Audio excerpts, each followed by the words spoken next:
Welcome everyone.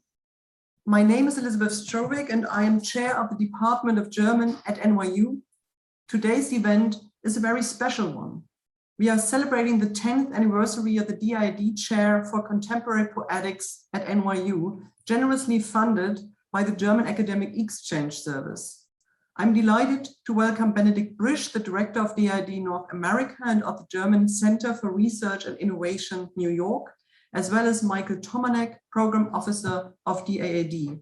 I guess I speak for all of us when I say that we would have loved to hold this event in person, followed by a celebratory reception.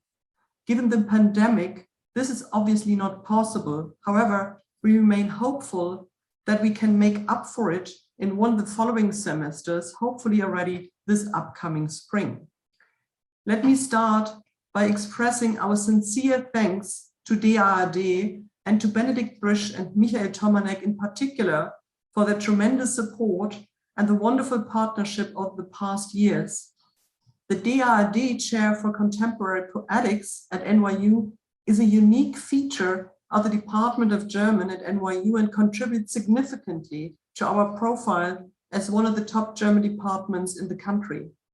It has further been a wonderful opportunity to work closely with Deutsches Haus in organizing the public lectures given by our esteemed guests. Let me thank Juliane Kampfield, the director of Deutsches Haus, at this point for the excellent collaboration over the past 10 years.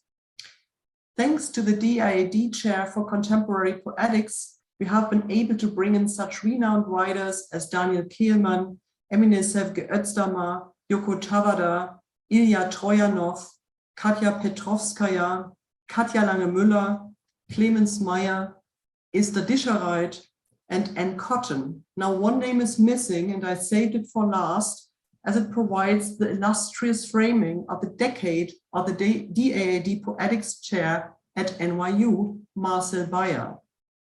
NYU first welcomed Marcel Beyer as the inaugural DAAD Poetics Chair in spring 2011, and we welcome him again this semester for his reprisal of the role.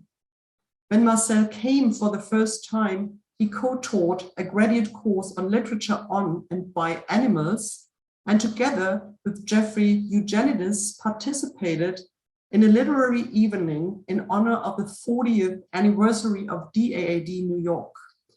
Now, 10 years later, Marcel is teaching a graduate course on creating reality from the writer's point of view. And obviously, we not only celebrate 10 years of the Chair for Contemporary Poetics at NYU, but also 50 years of DAAD New York. So congrats to DAAD on this twofold anniversary. Allow me to briefly introduce Marcel Beyer. Marcel Beyer, or maybe I'll keep that for later, and I hand over the podium to Benedikt Brisch for his welcoming remark. Thank you, Elizabeth. Thank you so much. And on behalf of the DAAD, it is my pleasure to welcome you all to this event. So welcome to all friends of German language, literature and poetry. And what I want to say now is, as Elizabeth pointed out, DAAD was able to start this funding 10 years ago. So in the fall of the year 2010, I believe it was, DAAD signed an agreement with the Department of German at NYU, and since then we were able to support the DAAD Chair for Contemporary Poetics at NYU, and this was supported for many years with our partners, Department of German at NYU and the Deutsches Haus at NYU. It was from the beginning the intention of the DAAD to offer with this funding to the audience in New York a broad scope of German literature and poetry, novel, drama, essays, and including literary criticism. And we heard now, we listened to the impressive list that Elizabeth read to you of the previous guests who have been working in New York, who came to the NYU. And I would also say I particularly appreciate that this list that you gave to us, Elizabeth, that you read to us, also I would say reflects the increasing diversity of German language authors. So people coming from different backgrounds and developing German poetry in different directions. So we're very grateful that DAAD is able to fund this wonderful chair with the financial support of the German Foreign Office. I want to say the German Foreign Office gives us the funding that we're able to give to NYU to invite these guests. I am extraordinarily happy to see that Marcel Beyer is here again in New York. With him, the program started 10 years ago, and I think it's a wonderful opportunity to celebrate with him, the first holder of this chair, and now to have him back in New York. I'm in particular looking forward to his reading from Putins Briefkasten, Putin's Postbox, as I have been working in Moscow and living in Moscow for a couple of years. So I'm really curious what is his reading today about Putin's Postbox. With this, I want to say I hope you enjoy today's reading of Marcel Beyer. Thanks again to our partners from the Department of German at NYU, to Elizabeth and to Juliane from Deutsches Haus at NYU. Thank you and enjoy today's reading. Bye-bye. Yeah, thanks very much, Benedikt Brisch, for the welcoming remarks. And it's now my great pleasure to introduce Marcel Beyer. Marcel Beyer grew up in West Germany and moved to Dresden in 1996. And I mention this since his curiosity for East Germany is also thematized in the book Marcel is reading from today, Putins Briefkasten.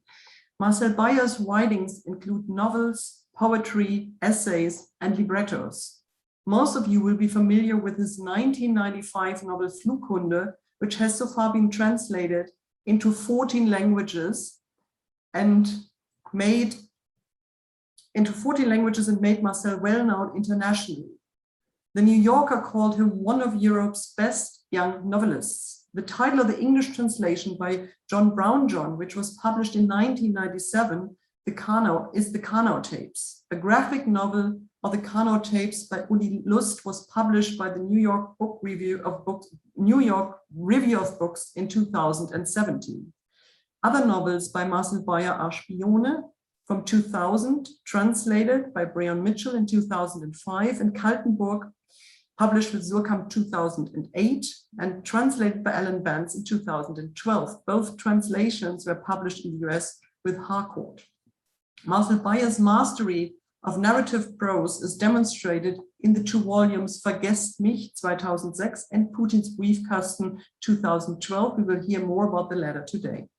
Let me further mention Marcel's collection of articles, speeches, and essays titled Non-Fiction, published in 2003. Marcel Beyer is also a critically acclaimed poet.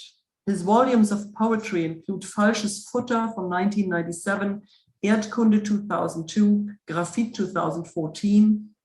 His latest volume of poetry, Dämonenräumdienst, actually from this year, earned him the Peter Huchel Prize. And speaking of prizes, let me just name 3 more of the numerous prizes Marcel has received.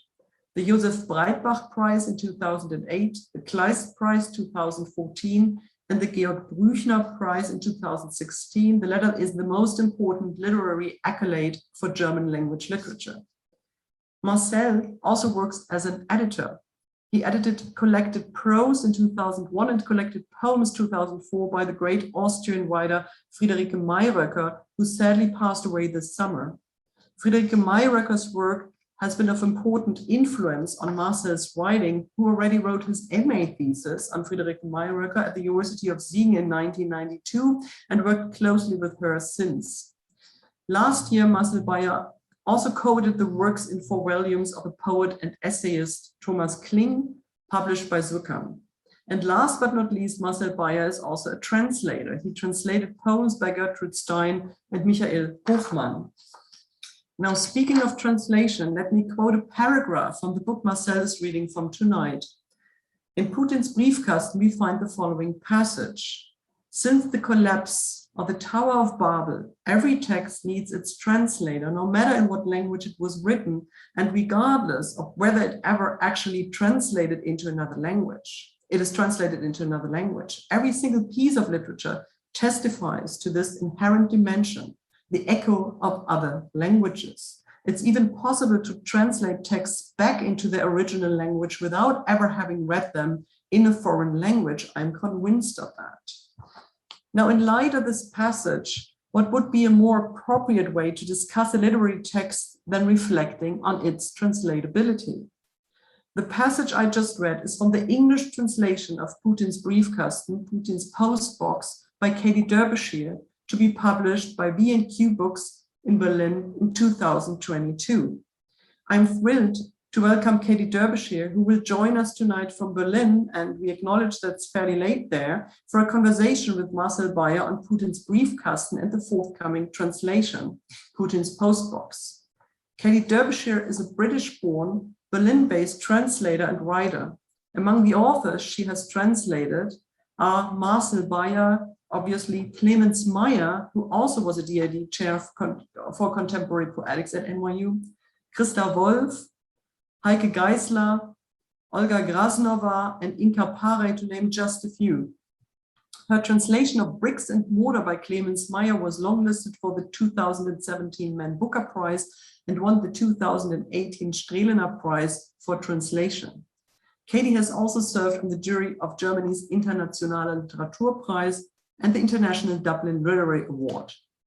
In addition, Katy was instrumental in establishing the Warwick Prize for Women in Translation, awarded annually since 2017. She has also been a vocal supporter of the Women in Translation movement and the creation of Women in Translation Month.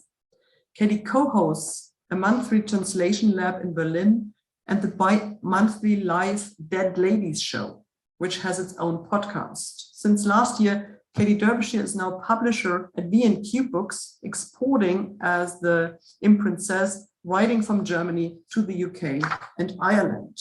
Tonight, we just heard that we will hear reading by Marcel Beyer from the translation of Putins Briefkasten, Putins Postbox, a book on living in East Germany and traveling around Central Europe after the Cold War.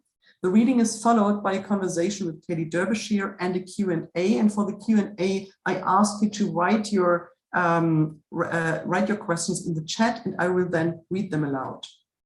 So Marcel and Katy, welcome to NYU. I couldn't think of a better way to celebrate the 10th anniversary of the DAAD Chair in Contemporary Poetics. Please join me in welcoming Marcel Beyer and Katy Derbyshire to NYU.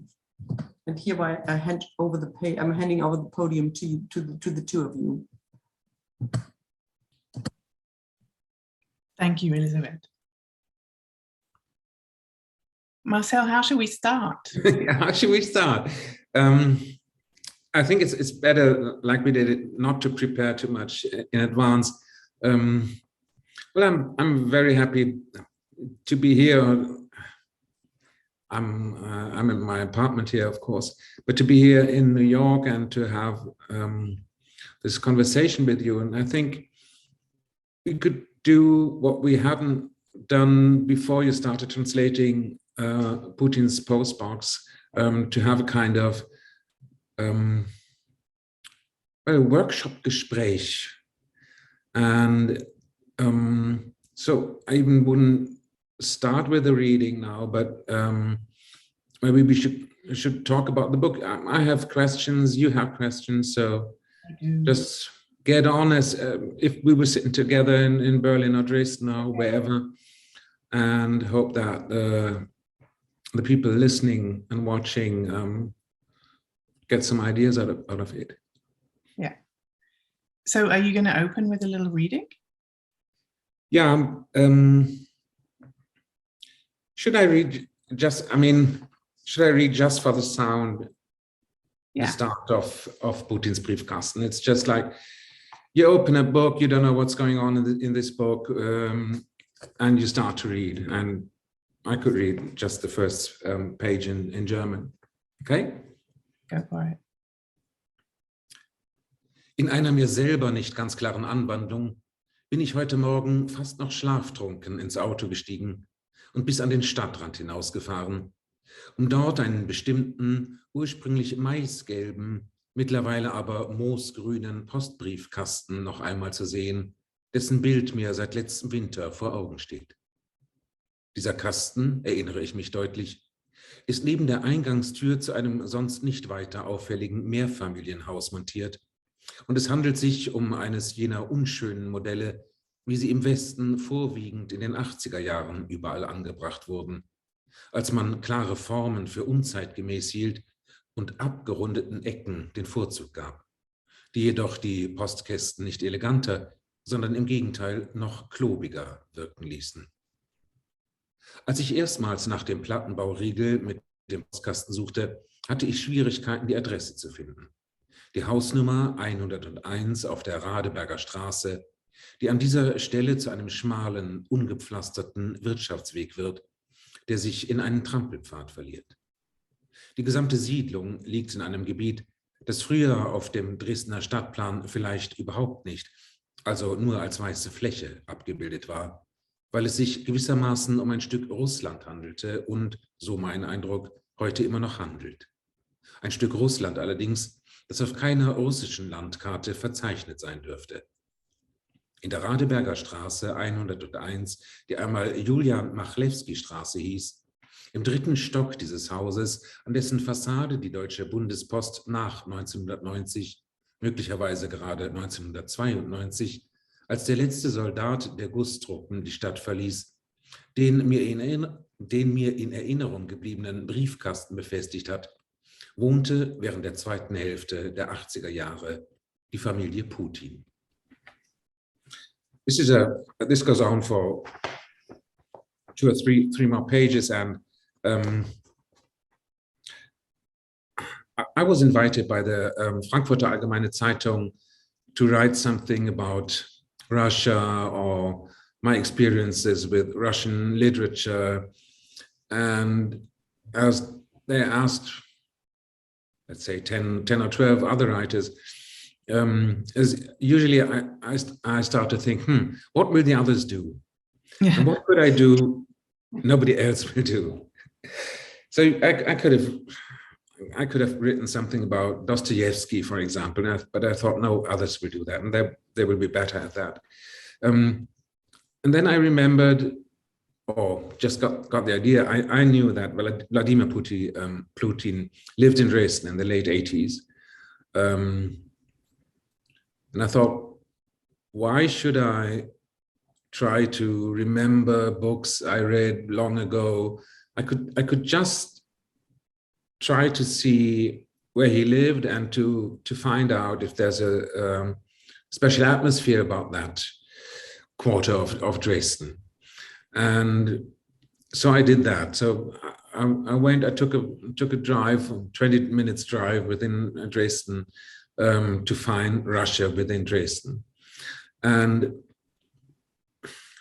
what was so striking was, actually, there was no special atmosphere around the house or in this Siedlung. But then if Vladimir Putin was a secret agent, this would be the perfect place for him to have his apartment and his family there. He's not supposed to be very auffällig or remarkable or whatever. And what was so interesting for me, or no, not what was interesting for me, but what is very interesting for me is that since after he left the GDR and went back to St. Petersburg, and he became a politician and he gathered some wealth, etc. He became such a completely different figure, and you know him so that people are not able to imagine that he lived in a Plattenbau when being an officer in Dresden. And there's his what do you call it, the KGB Dienststelle, which is a nice little villa, and people tend to think, well, no, he's the president of the USSR, so he must have lived in a villa while he was in Dresden, but no, he didn't. Quite the opposite, really. Yeah, it's drab. Marcel, you and I visited a year ago now, last November, and it was quite ugly and boring. I mean, no, it wasn't boring. I didn't have a boring time, but it was it wasn't an exciting place to be. Tell me how that initial impulse, that having to write something about the East, developed into these. There are 8 explorations, I think you called them, and I laughed. I smiled a bit when you said you didn't want to write about old books that you read a long time ago, because you certainly do in the course of the rest of the book after that opening. Yeah. How did that get longer and longer, I assume? No, actually, it was not that. I didn't start at the beginning to write this book. This book was more a work of arrangement and composition. By coincidence, it started all here in New York 10 years ago when I was at the NYU for the first time. Surkamp Verlag asked me, would you like to publish a book in the Surkamp Taschenbuch Verlag, the Surkamp Pocket Books publishers, being a first edition, not just a reprint of a this one. Exactly, yeah. Terrible lighting. And so I thought about it. I couldn't have written a book in such a short time span, but I was here, I was far away from home, I was out of my surroundings, and that can be a very good situation to take a look back at yourself and what you've done before. So I started to leaf through essays, articles I'd written since, say, 2003, so from a time of about 8 years. And when you write for a newspaper, or you write the Vortrag or something, you're supposed to give a speech, you hardly notice that there are certain points you return to again and again and again, because you make your explorations. With your explorations, you always start at point 0 and start again to make an exploration, and then you find, looking back, there's certain aspects in writing, and there's certain aspects concerning translating or say getting along with language in other societies, other milieus, other circumstances. As it seems, these are questions that I return to from time to time. And so I took essays, and I thought, well, I don't want to make this classical essay book, and you have chapters, and then this is the opening of the Graduiertenkolleg, so and so speech, and then you have the articles from that newspaper, etc. And I found, with certain essays, I could use exactly one paragraph and use it as glue between 2 other essays. And so I started to,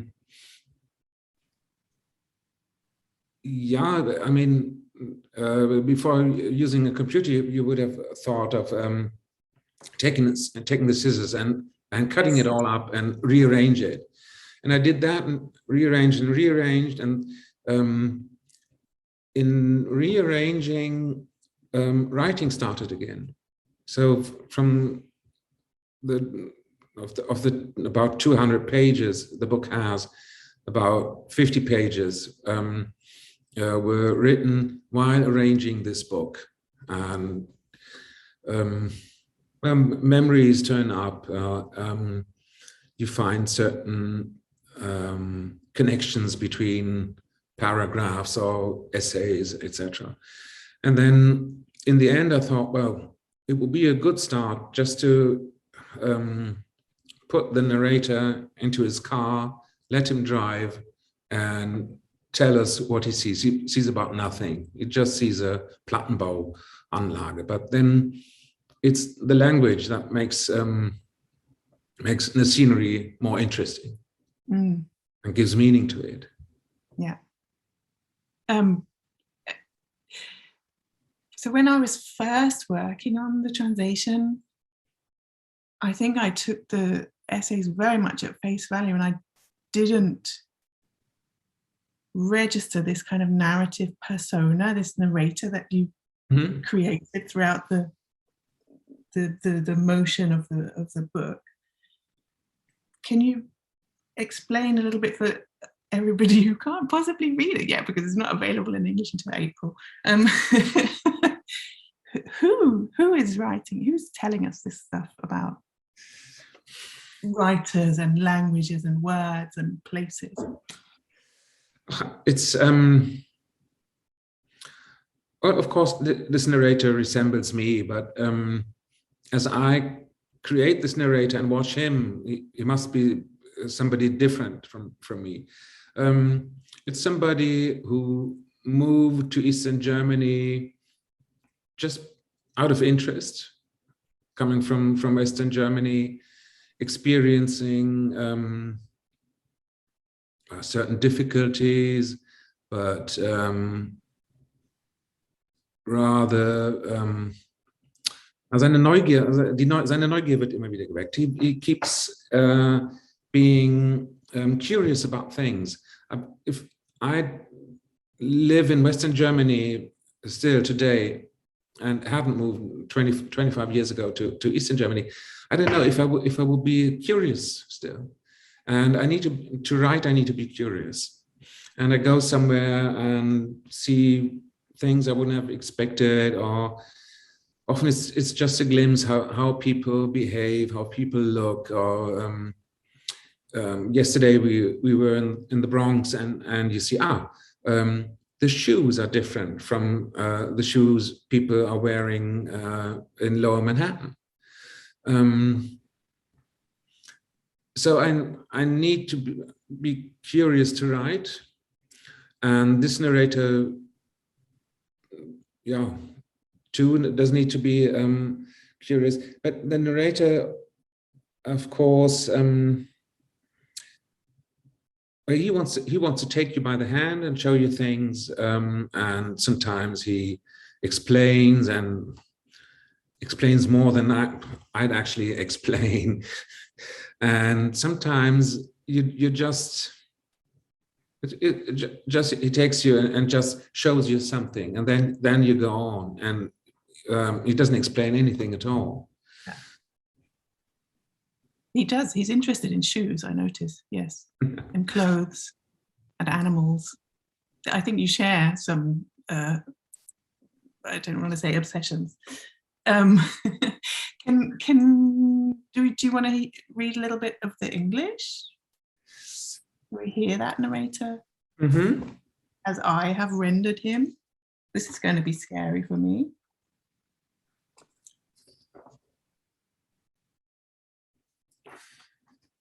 So maybe I can say this is the first chapter, and it's about, what is it, 10 or 15 pages or so, and we stay in Dresden. We start with this part of Russia that's not on a Russian map, but it might not have been on the Dresden map as well. So I open an imaginary space, and I can introduce who and whatever I want in this space. So it's the narrator's creation. So he walks around at this Plattenbau Siedlung, notices little things, and then returns home, and that's it. Yeah, that's it, actually. But then he starts to search for Russian moments in Dresden, and you have Dresden meaning swamps being what do you call it, inhabited by Slavs, etc. And he goes to the Großer Garten, and you have the Ostra-Gehege as well. Ostra-Gehege, it sounds all like Eastern sphere, etc. And then then he goes back into history and tells a story of how the Dostoevskys made a visit to the Dresden Zoo.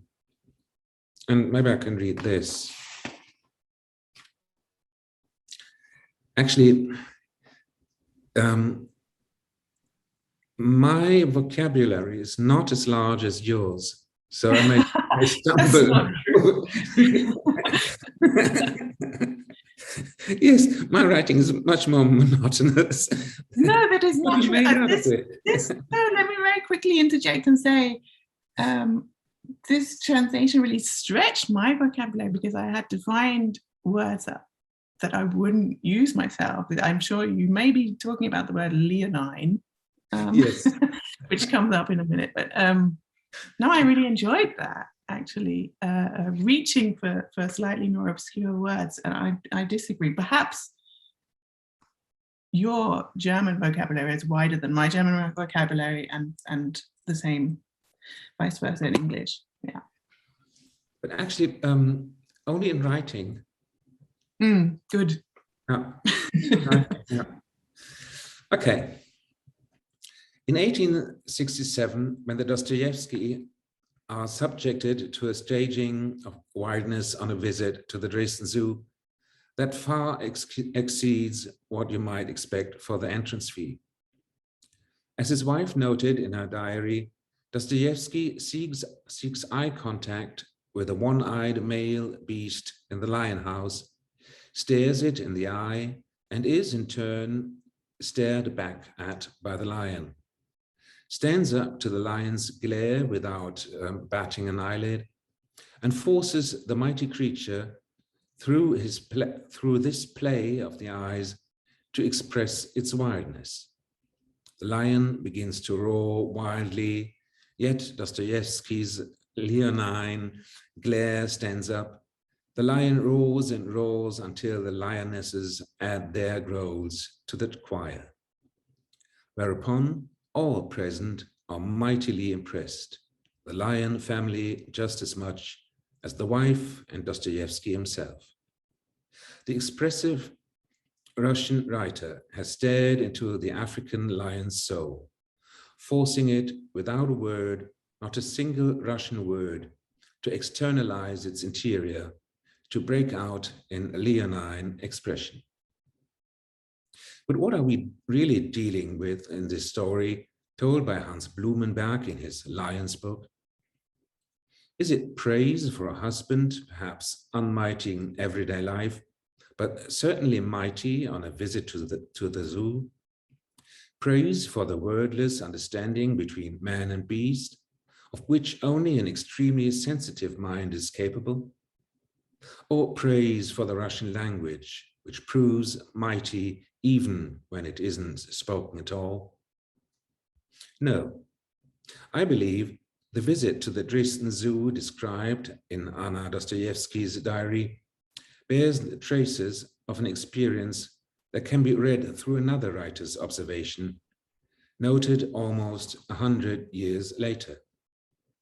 It is Elias Canetti who, without thinking of the Dostoevsky's flight across Europe through foreign language territories, once described, in conjunction with considerations on keeping a diary, what influence travel may exert on our idea of language. According to Canetti, our perspective on both our own and unfamiliar languages alters abruptly in foreign lands. When speaking to strangers without understanding one another, that is, when attempting to make ourselves understood by means of signs and pretended words. And he writes, in 1965, as if commenting on that 1867 lion scene, language, otherwise an instrument that one thought one could manipulate, suddenly becomes wild and dangerous. In unfamiliar lands, our own language proves to be the untamable lion itself. So you see that is, I use the word tricks now, but this is a mode of writing to, I introduce a real animal. I introduce this lion, and then from reading Canetti and making excerpts, or just remembering, somewhere in Canetti there's a lion, or maybe just reading Canetti and thinking, there's a similarity. There's certain motifs that stream through literature.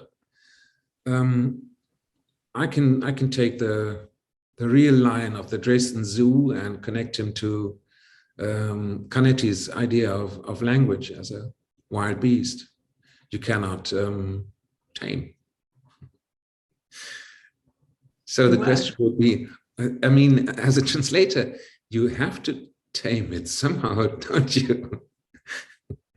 I do, because I have to, you know, get it onto the boat, to use my least favorite translation metaphor. Using my whips and pointy sticks, it does have to be tamed, and I do have to understand everything. Where I'm sure you do understand everything you write, Marcel, yourself, but I think sometimes the sound is the thing for both of us. Mm-hmm. And the words that you choose, I'll come to it a little bit later, but there's a passage where the sound of the words is very more important than the meaning.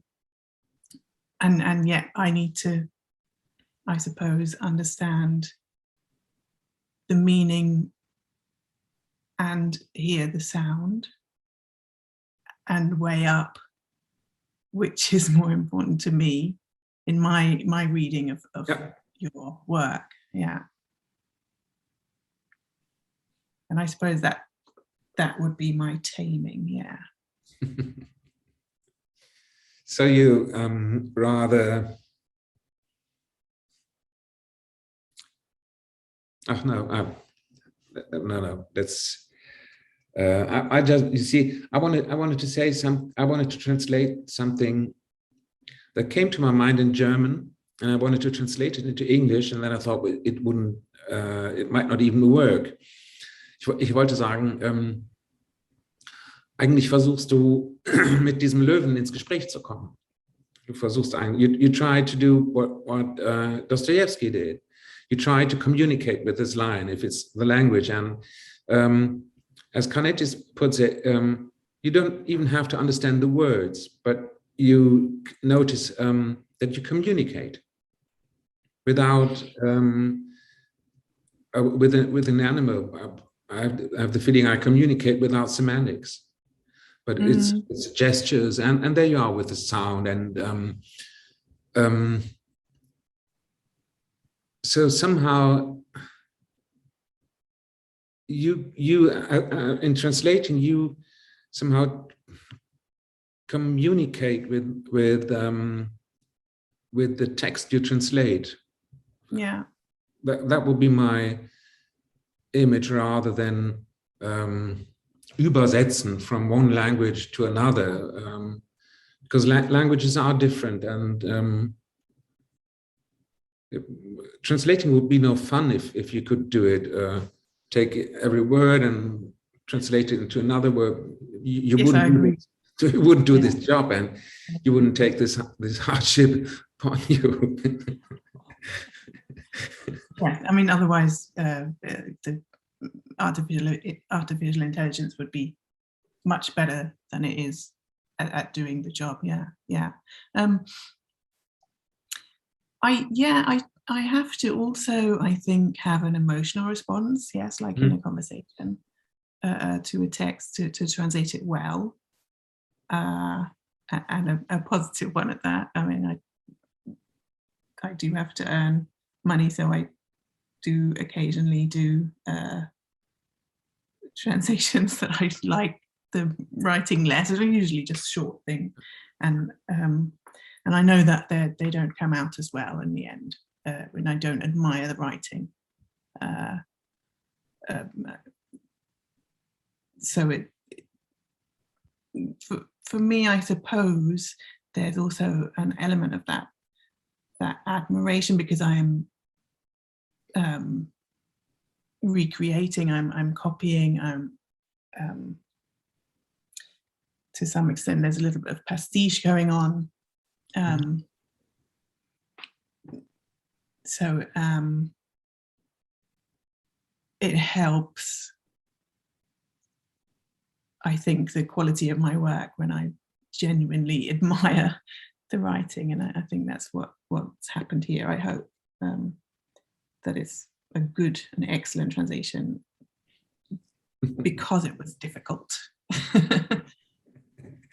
Well, look, from time to time, I mean, there are essays in here I wrote for, say, international festivals. I was invited to a poetry festival in Barcelona, say. So I wrote something in German, and then it was translated into English. I don't even know if it was translated into Spanish.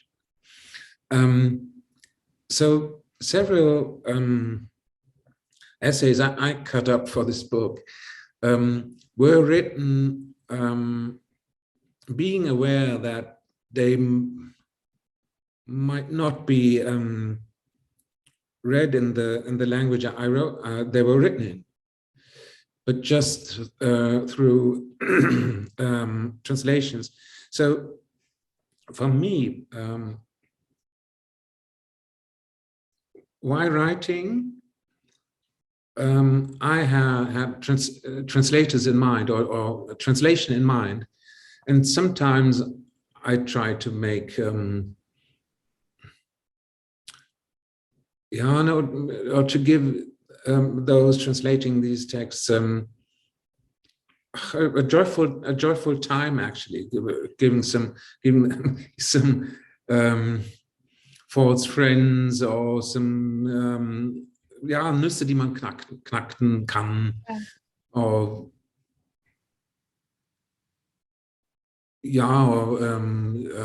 words with more than one meaning, etc., etc. Yeah.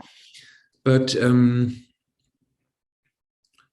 I never had in mind that one person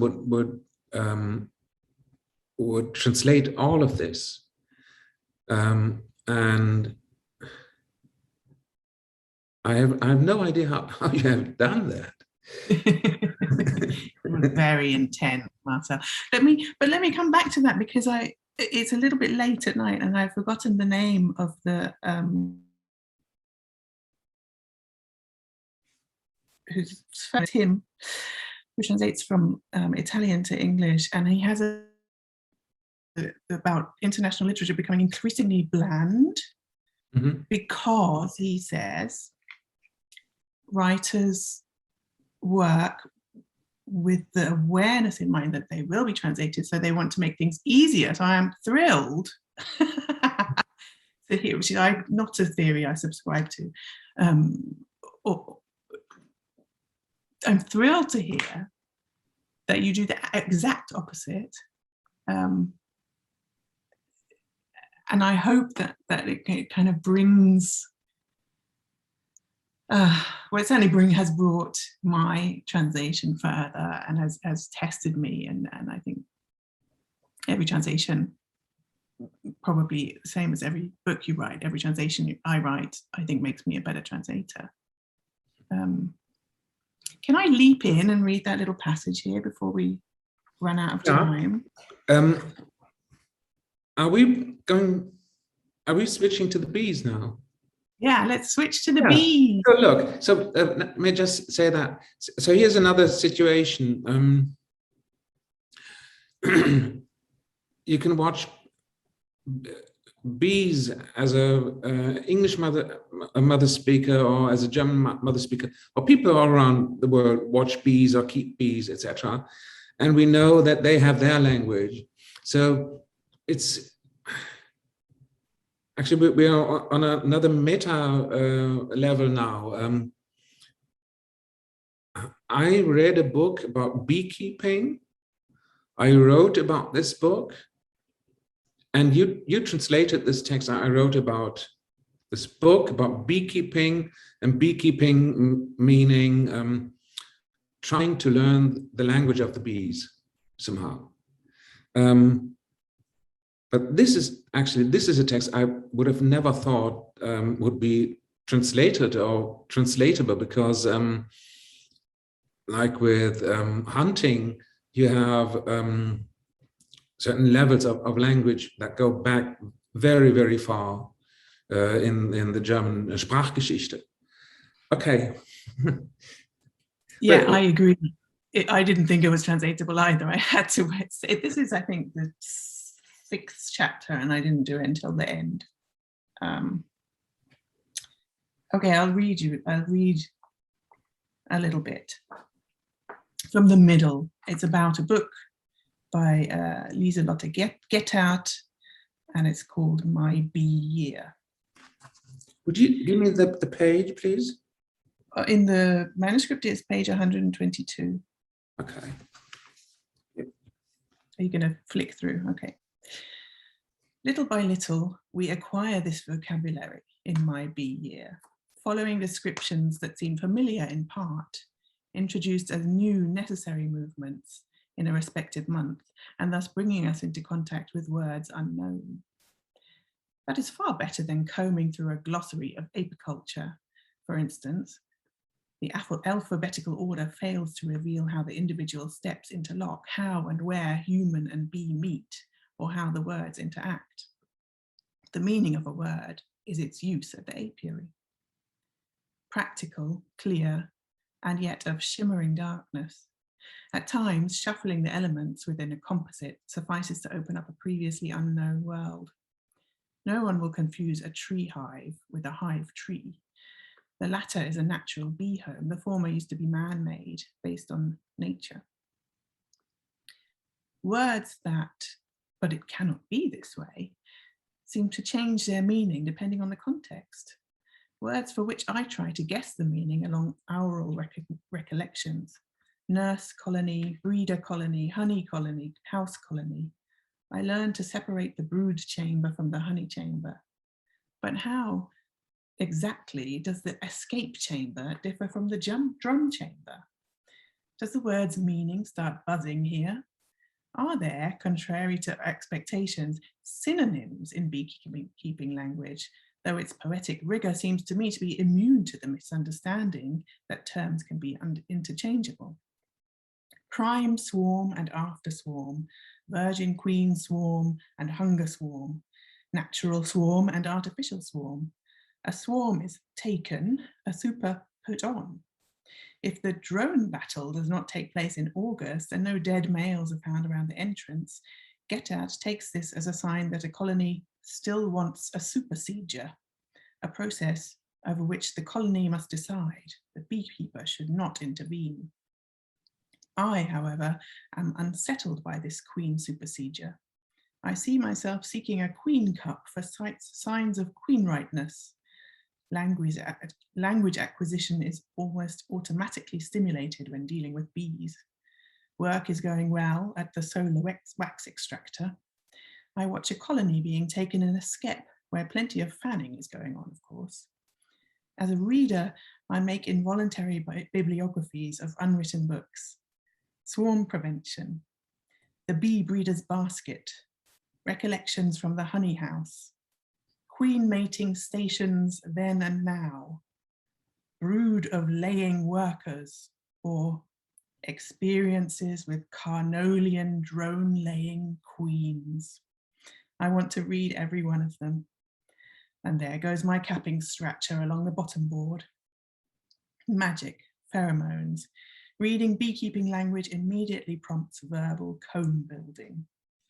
Nick, I know you're not going to admit it, but I think it's great. That makes me laugh so much. I laughed out loud practicing it. Just the joy in words and the sound of these words, and it was very hard to translate, but it was very good fun. You see, there's of course, especially this book about this essay about the book on beekeeping is very hard to translate. But then keeping in mind that any text you write might be translated sometime into some language. I like to include little spheres which act as wildcards for the translator. You have a hard job translating, and then here you have this this list of imaginary books, and this tells you you don't have to be precise in translating them. Make titles out of the German titles of books. This narrator, be he a German mother speaker or English mother speaker, would like to read. Yeah. So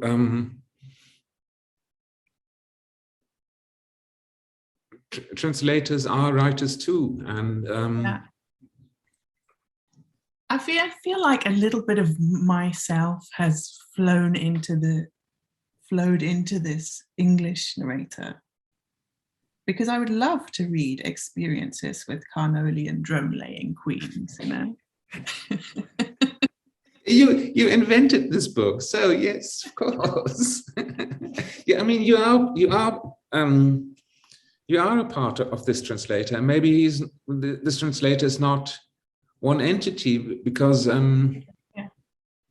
this translator has developed or develops out of language. So there's many participants actually in this character who hardly ever says anything about himself. No, he doesn't. I know it was a Freudian slipness now, Marcel, but calling him a translator is interesting rather than a narrator. Oh yes, certainly in this chapter he's translating from beekeeping language to and finding principles in the beekeeping book to apply to good writing. Do I understand that correctly? Yeah.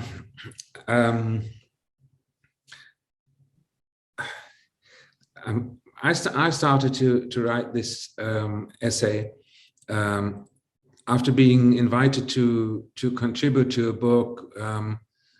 Writers write about their favorite writers, what have they learned from them, what can this teach younger writers, etc., etc. So I didn't.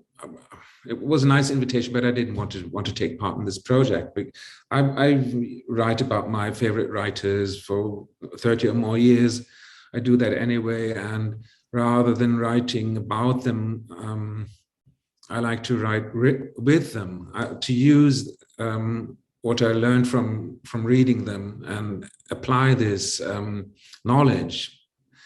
Or is it knowledge? No, I rather think it's experience. So that's it. So, and to write about this again in order to teach younger writers, no, I didn't want to. So I responded to this invitation. Yeah, thanks very much for this invitation. That's a very interesting project. But actually, all I read at the moment is beekeepers' books. And I thought, okay, that was it. So, but then immediately the mail came back. So yeah, so fine. So write about that, please. They played you. Yeah, but that was good. And then it was a hot summer, and I had like 10 days or 2 weeks fun writing this piece. Yeah, it was great fun. I haven't showed you it, I don't think. I don't know if you can see. Can you read it? Yes, I can. Yeah, so this is my English, German, Dutch, Danish, Norwegian, Swedish. Wow. This is my glossary of apiculture that I did have to comb through. Terrible pun. Yeah, comb. Yeah, that's beekeeping. You have to comb. And it's, oh, you can't see that, but it has 6 columns of 6 languages, and were absolute delight to read. Like what it's saying now, it smells very, very strange. And it just took me, this whole chapter took me into this whole new world of beekeeping, bee research, because the dictionary is published in Bucharest in 1978 by the International Bee Research Association.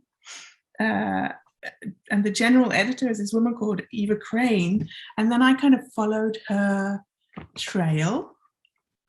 I'll just finish this off, this very long story, and found one of her books, Making a Beeline, speaking of terrible bee puns, My Journeys in 60 Countries, and found out all this stuff, which is helpful for contextualizing the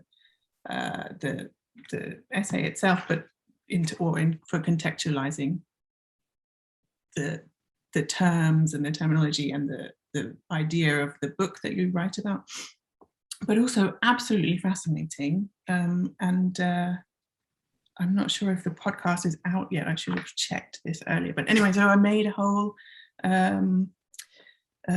presentation for the Dead Lady show that was mentioned at the beginning about Eva Crane, who sadly passed on at the age of 98 or something, 95, while still researching bees. So it took me almost as far, this book, as it took you.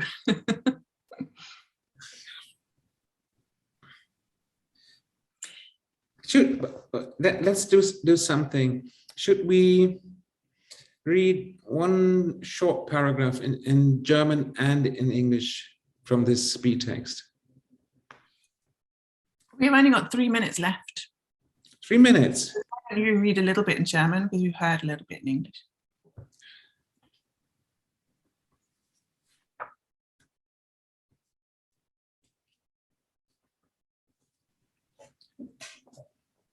That's the final 2 paragraphs of the beekeeping essay. Die Bienen reagieren auf ihren Imker, aber sie kennen den Imker nicht, so auch die Sprache. Ich gehe mit ihr um, ich lenke sie ein Stück, sie kommt mir entgegen. Im nächsten Augenblick entgleitet sie mir wieder. Ich glaube, mit der Sprache vertraut zu sein, und doch habe ich mir stets bewusst zu machen, die Sprache kennt mich nicht. Ganz wie das Bienenvolk behält sie ihr Geheimnis, lebt und verwandelt sich nach eigenen Gesetzen. Und wie der Imker kann auch ich mir keine Sentimentalitäten leisten. Im ärgsten Fall muss eben abgeschwefelt werden. Imkern, das weiß ich mittlerweile, ist Schreiben ohne Text. Ich vermute, ein Imker würde das vielleicht mit anderen Worten genauso sehen. Beim Schreiben spreche ich vor mich hin, der Kehlkopf ist immer in Bewegung. Und ich bin mir sicher, dass Lieselotte Gettert während der Arbeit auch leise mit ihren Bienen spricht. Thank you. Thank you. I think we could probably start the Q&A. Right. Now. I was just saying, thank you very much, Marcel and Katy, for a wonderful conversation. And with an eye toward the Q&A, we already have a few questions. Let me read 1 or 2 to you. A question for Katy. does being a publisher have an influence on whose work and perhaps how you translate? And might being a translator have an influence on whom you publish? I will answer the second part first, because yes, it very much does, because we publish almost entirely translations, but not just from German. So the idea behind the imprint is that we're exporting remarkable writing that came about in Germany, but not necessarily in German. So next year, at the same time as Marcel, we're bringing out our first translation from Croatian by Ivana Zajko, translated by Mima Simic, which is a very crazy novel, also very long sentences like Marcel's, but much more fictional and more terrifying. Love novel, that's called. Does being a publisher have an influence on who I translate? Yes, because I get to choose the books, and certainly the early list was very much books that I've just wanted to do for years. And it also does very much have an influence on how I translate, because I obviously I don't edit myself, but I do feel much more empowered to make much more drastic decisions in my translation, and to say, okay, I want to bring out this particular aspect that I find interesting, and because it's me who's publishing the book, I feel entitled to do so. It's also something that I try and encourage now that I'm editing as well, to make those, to take a little step further and to be a little bit more creative with the translation, and I'm enjoying kind of massaging the best out of translations that other people have done. So yes, is the answer to both those questions. Okay. Thank you very much. The next question goes to Marcel, and we basically have sort of a similar question. So thank you so much for the conversation and reading. Marcel, what kind of an impact has your current stay in New York have on you and your work in comparison to your stay 10 years ago? And did you visit your former apartment and mailbox, I would like to add? I didn't get the one with the apartment. No, just like whether you visited the apartment you lived 10 years ago. No, I didn't. No, I didn't. Because somebody else lives there, and I wouldn't ring the doorbell to just see this apartment again.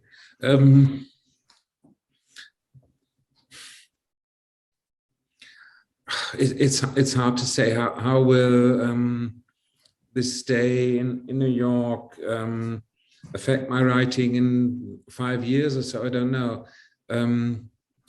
All I have been writing while being here is we call it email from New York for the Frankfurter Allgemeine Sonntagszeitung every week, and coming out of the notes I make anyway during the day.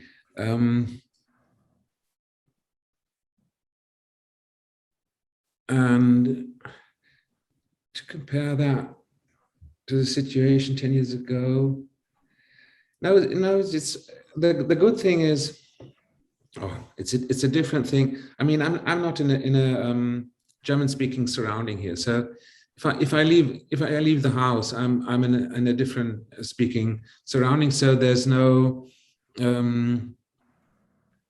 German to pick up from conversations somewhere.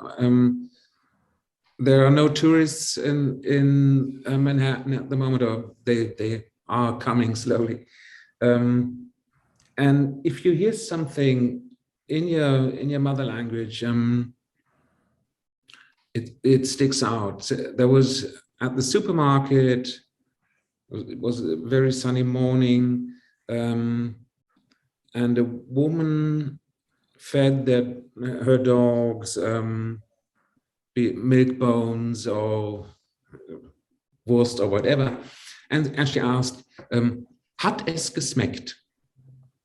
So she spoke German with her two dogs.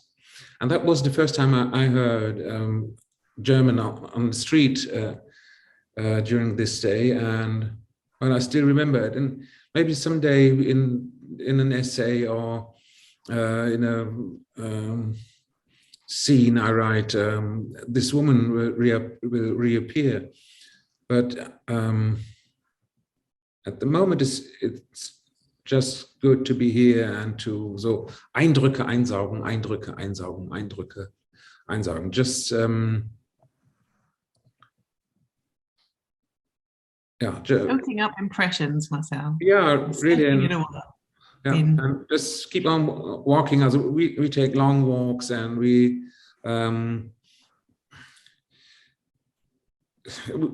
tend to visit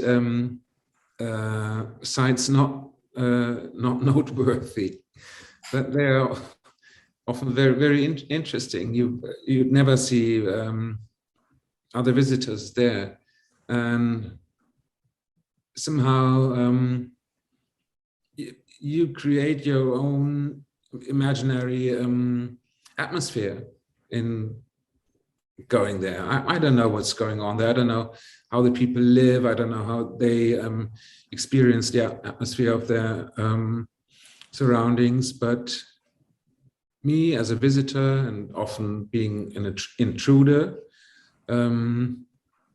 so I changed the atmosphere there for the moment, because there's somebody coming who's not there usually. That's me. And I think thinking about how do experiences like these shape my writing, you have to adjust the distance to your subject or to language or to the characters you write about or you create. You have to adjust the difference constantly, and you have to be aware of the slightest changes in temperature and light, etc. So that's something you can really practice here. Mm-hmm. And I guess we have a somewhat related question going back to the book. Marcel, you said at the beginning of the conversation that you did field work seeking a certain kind of Putin atmosphere in the quarter where he lived but couldn't find it. Could you speak a bit more about this kind of field work? You said it's driven by curiosity. Is it then perhaps comparable to the movement of a Dresden flaneur? And secondly, if you don't find what you were looking for or expected when starting a project, would this lack or Leerstelle play a role in your writing? Would it manifest itself somehow in the emerging text? Yeah, warte mal. I think Leerstellen or black holes are the lack of impressions is as worthy as an abundance of impressions. So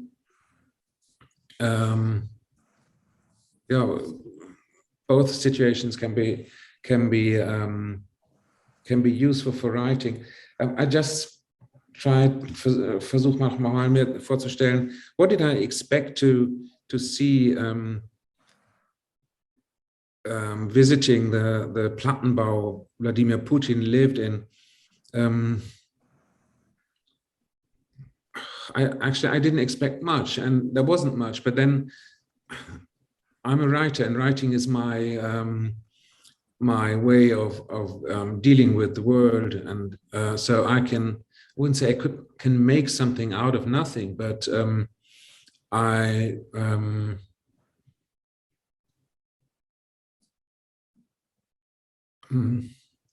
like to arrange certain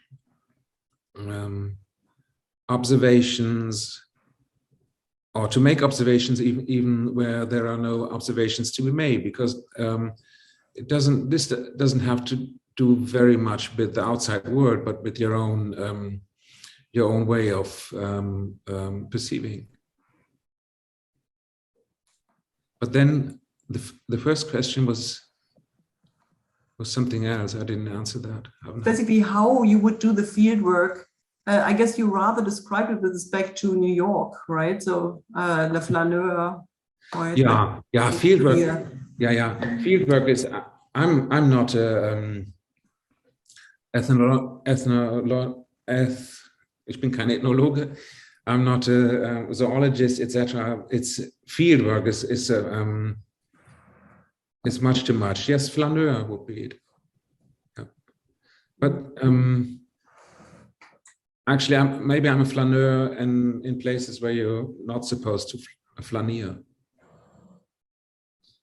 Right. Maybe I can add a question here, since in the book you also thematize your or you raise the question, okay, why is it that you are curious, right, for the East? So what is the reason for the curiosity for East Germany? And then you go through a number of possibilities, and we check pretty much all of them, saying, okay, maybe it just has to do with your the attitude of writing, right? And then you describe this Schreibhaltung as working from the margins. So and wondering whether you can speak a little bit more to the marginal status of the East, particularly to the marginal status of Dresden, right? And I can imagine that the marginal status underwent quite, or has undergone quite some shifts, right? So I guess when you arrived, or basically you describe it from the retrospective, 1989, 1990, you arrived in 1996, then the book was written in 2011, as far as I understand, and you also make reference towards the end of the book to the right-wing politics in the area, in the scene where you find posters, right, dating as early as 1990s, announcing a book tour by David Irving, the Holocaust denier, right? And okay, of course, the right would immediately step in, right? Once the former Eastern Bloc would open. And so I was wondering, what is the spectrum of the margin, right? The political spectrum of the margin. And so one could also argue that we have quite some fringe, right? So we have the AfD, and to what extent would it affect the writer's attitude? Would it still be productive? What kind of environment is it, or what shifts you have seen, and to what extent? What is the metaphor of the margin implying also the fringe? Yeah, well, the years from 2014 with Pegida rising were not very inspiring to write about. I mean, I wrote about Pegida and etc., but more out of a feeling that I have to react to that, and I have to push them back, and I can do that by language, because language is my means. So it was not a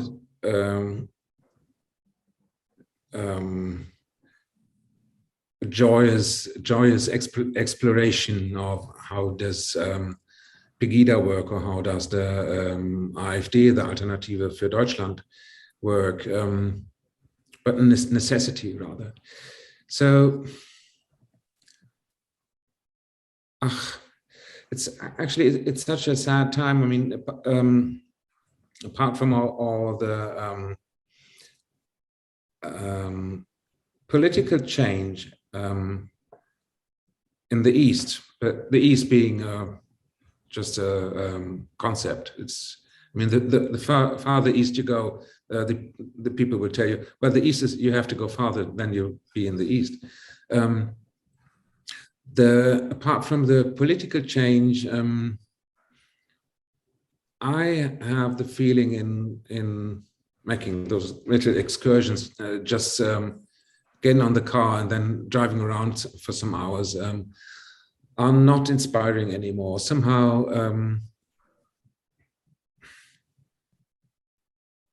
I think I have become accustomed to certain things and to certain atmospheres. Yeah, I know that, I've seen that before. But then I think atmospheres have changed, and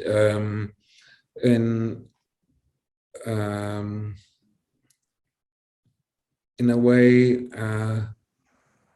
this really saddens me. It saddens me because I have the feeling that there are certain spots I will never have to return to. What do I want there? I will never go there again. And at the same time, I don't know how people living there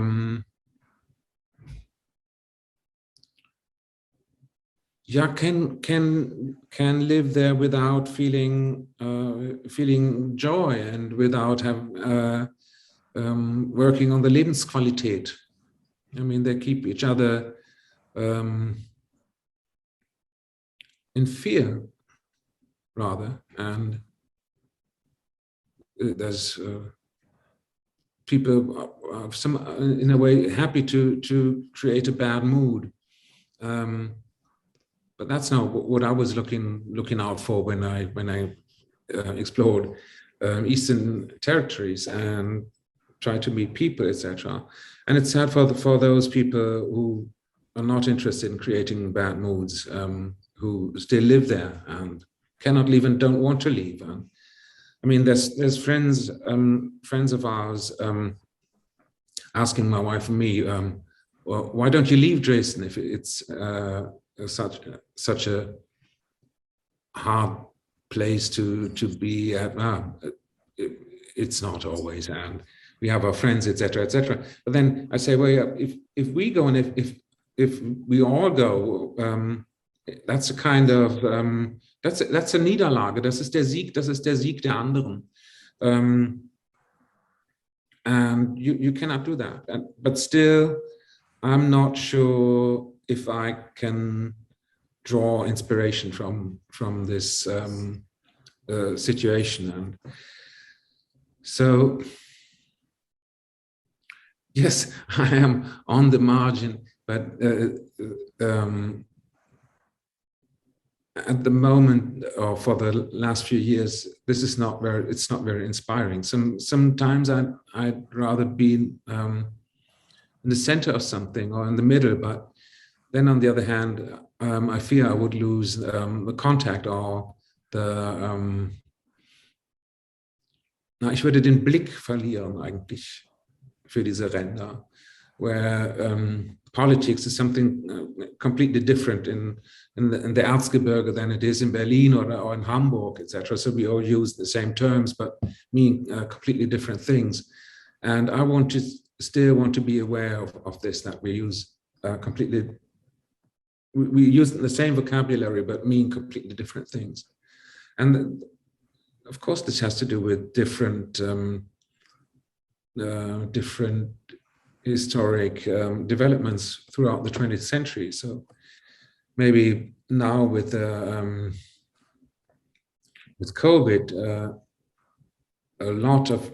many of the differences between East and West that was somehow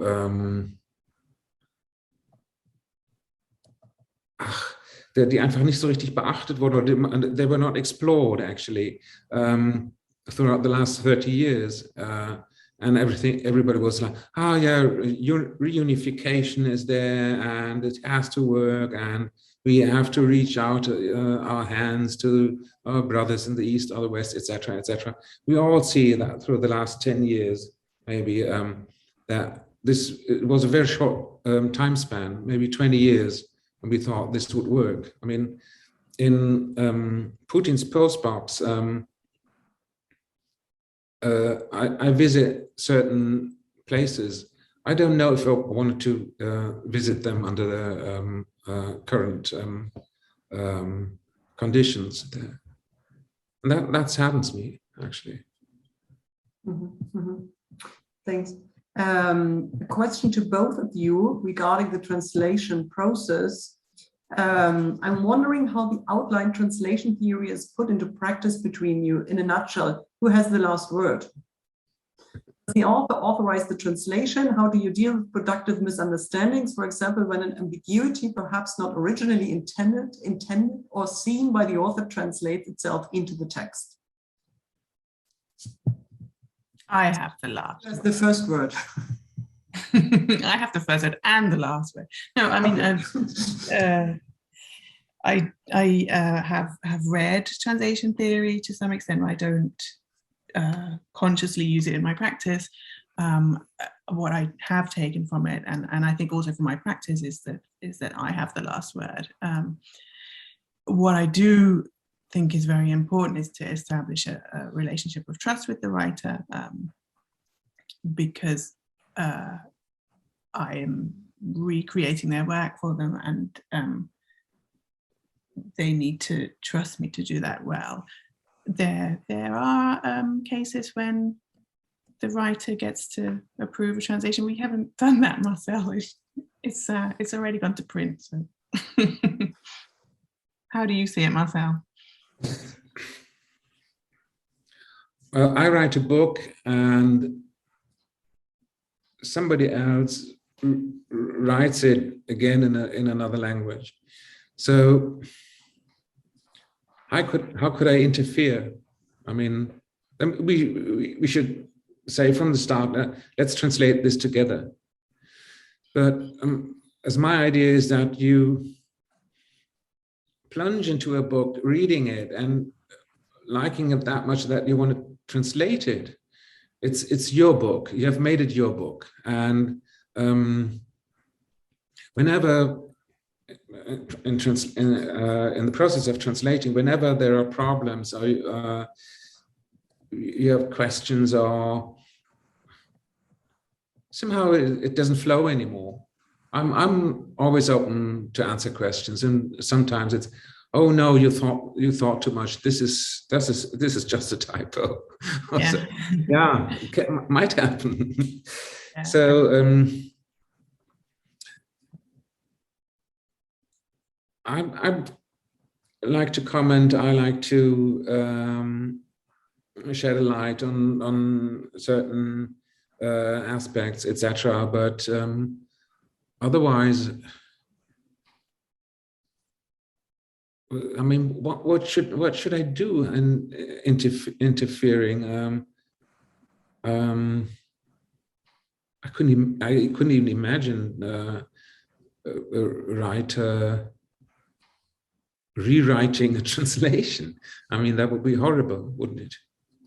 It would. Okay, thanks. And with an eye towards the time, I read one final question regarding the probably final reader, right? Do you know how your book about Putin's mailbox has been received in Russia? Do you happen to know if Putin read this text about about his former home? Actually, it hasn't been translated into Russian. I know nothing about reception of passages that were translated. No, I don't know if Vladimir Putin read it. Since he would read German, right? Of course he would. He could. So yeah, natürlich. Right? Yeah, So I don't know. Maybe German. some. You never know. Maybe some fan from Dresden or some old acquaintance sent them this book for Christmas. I don't know. But then it's. I mean, we spoke about beekeeping too. So Putin is not the only subject in this book. It's just the main character in the first chapter. No, actually, I don't know anything about that reception in Russia. Okay, so thank you very much, Marcel and Katy, for a wonderful conversation and inspiring reading, inspiring thoughts. Thanks again to DAAD for the generous support. My sincere thanks also to Juliane Kamfield, Sarah Girner, Lindsay O'Connor, and Hina Fency for promoting this event and for providing the technical support. Thanks to all of you for joining us tonight in honor of the 10th anniversary of the DAAD Chair in Contemporary Poetics. And I look forward to Marcel's return within 10 years from now. Yay. We'll celebrate the 20th anniversary of the Poetics Chairs. Have a good night all and happy Thanksgiving. Okay. Yeah. Bye-bye. Thanks very much. Thank you. Bye.